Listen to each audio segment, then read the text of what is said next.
नमस्कार। 21 जुलाई 2025 की शाम भारतीय राजनीति में एक बड़ी एकदम अप्रत्याशित खबर आई। हम्म। उपराष्ट्रपति जगदीप धनखड़ ने अचानक इस्तीफा दे दिया। मतलब इसने सबको चौंका दिया है। हाँ, बिल्कुल। राजनीति की गलियारों में तो जैसे हलचल सी मच गई, एकदम अचानक हुआ ये सब। तो आज हम इसी पर थोड़ी गहराई से बात करेंगे। ये इस्तीफा क्यों हुआ, इसके पीछे की कहानी क्या हो सकती है और अब आगे क्या होगा। हम्म। हमारे पास जो जानकारी है वो इस्तीफे के वक्त जो कारण बताया गया, उनके स्वास्थ्य की जो पृष्ठभूमि रही है, हाँ। कुछ हाल के राजनीतिक घटनाक्रम और जाहिर है संवैधानिक प्रक्रिया क्या कहती है उस पर आधारित है। सही। मकसद बस यही है कि इस पूरी तस्वीर को थोड़ा सा साफ करके समझें। हम्म। क्या तथ्य हैं, क्या संभावित पहलू हो सकते हैं। हम्म। तो चलिए शुरू करते हैं। बिल्कुल। तो हुआ ये कि 21 जुलाई शाम करीब 9 बजे 74 साल के धनखड़ जी ने इस्तीफा दिया तत्काल प्रभाव से। हम्म। अपना त्यागपत्र उन्होंने राष्ट्रपति द्रौपदी मुर्मू को सौंपा हम्म। और इसमें संविधान के अनुच्छेद 67A का जिक्र किया। हाँ, वो अनुच्छेद जो उपराष्ट्रपति को ये शक्ति देता है कि वो राष्ट्रपति को इस्तीफा सौंप सके। बिल्कुल। कारण बताया गया स्वास्थ्य। कहा कि वो स्वास्थ्य देखभाल को प्राथमिकता देना चाहते हैं और चिकित्सीय सलाह का पालन करना चाहते हैं।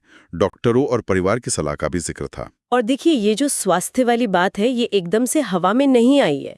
हमें याद रखना चाहिए, मार्च 2025 में वो एम्स में भर्ती हुए थे। हाँ, दिल की कुछ तकलीफ थी शायद। हाँ, और फिर जून में उत्तराखंड में एक कार्यक्रम में वो बेहोश भी हो गए थे। तो स्वास्थ्य को लेकर चिंताएं तो थीं पहले से।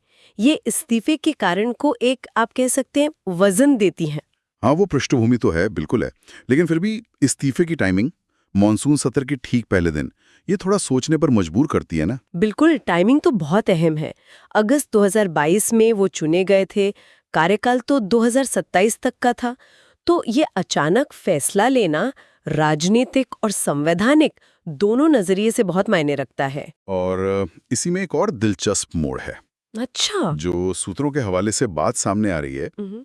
कि उन्होंने सरकार को बताए बिना 50 से ज्यादा सांसदों के साथ मिलकर न्यायाधीश यशवंत वर्मा पर महाभियोग चलाने की प्रक्रिया को मंजूरी दे दी थी। ओह, ये तो बड़ी बात है। हाँ, इस कदम से यकीनन सत्ता पक्ष में मतलब काफी चर्चा हुई होगी या कहिए खलबली मची होगी। तो क्या हम ये मान सकते हैं कि स्वास्थ्य कारण अपनी जगह, पर पर्दे के पीछे शायद कुछ और भी पकड़ा था, कोई राजनीतिक दबाव या मतभेद? देखिए, अटकलें तो इसी तरफ इशारा कर रही हैं। जो स्रोत हैं वो यही बता रहे हैं। कुछ राजनीतिक जानकार मान रहे हैं कि यह सिर्फ स्वास्थ्य का मामला नहीं हो सकता। बातें ये भी चल रही हैं कि शायद विपक्ष का जो आक्रामक रवैया था या राज्यसभा को चलाने में जो दिक्कतें आ रही थीं, या फिर न्यायपालिका के साथ कोई टकराव की स्थिति, ये सब चीजें मिलकर इस फैसले का कारण बनी हूं। पर मैं ये साफ कर दूं, जैसा कि स्रोतों में भी कहा गया है, ये अभी सिर्फ अटकलें हैं, कोई पुख्ता तौर पर कुछ नहीं कह रहा। हाँ, ये ध्यान रखना जरूरी है। अच्छा, अब संवैधानिक प्रक्रिया की बात करते हैं। राष्ट्रपति जी ने तो इस्तीफा तुरंत स्वीकार कर लिया, तो अब आगे क्या, व्यवस्था कैसे चलेगी? हाँ, संविधान में इसका प्रावधान है, जब तक नए उपराष्ट्रपति का चुनाव नहीं हो जाता, तब तक राज्यसभा के जो उपसभापति हैं, हरिवंश नारायण सिंह जी, वो सभापति का काम देखेंगे। अच्छा। और प्रक्रिया देखिए कितनी तेजी से आगे बढ़ी। गृह मंत्रालय ने अधिसूचना भी जारी कर दी, जो 22 जुलाई सुबह से लागू भी हो गई। और नई चुनाव, उसकी प्रक्रिया कब शुरू होगी? चुनाव आयोग उम्मीद है जल्द ही तारीखों का ऐलान करेगा। उपराष्ट्रपति का चुनाव आपको पता ही है, संसद के दोनों सदन, लोकसभा और राज्यसभा के सदस्य मिलकर करते हैं। ये देखना दिलचस्प होता है हमेशा कि कैसे हमारी संवैधानिक मशीनरी ऐसी अप्रत्याशित स्थितियों में फौरन सक्रिय हो जाती है। हाँ, ये बात तो है। अच्छा, क्या कोई संभावित नाम भी सामने आ रहे हैं अगले उपराष्ट्रपति के लिए? अंदर खाने एनडीए में चर्चा तो शुरू हो ही गई होगी। कुछ नाम हवा में हैं, जैसे कि मौजूदा उपसभापति हरिवंश जी का नाम है, पूर्व उपराष्ट्रपति वेंकैया नायडू जी का नाम भी लिया जा रहा है और बिहार के मुख्यमंत्री नीतीश कुमार का भी जिक्र हो रहा है। पर ये सब अभी बहुत शुरुआती बातें हैं, अनौपचारिक हैं। आधिकारिक तौर पर कुछ भी कहना जल्दबाजी होगी।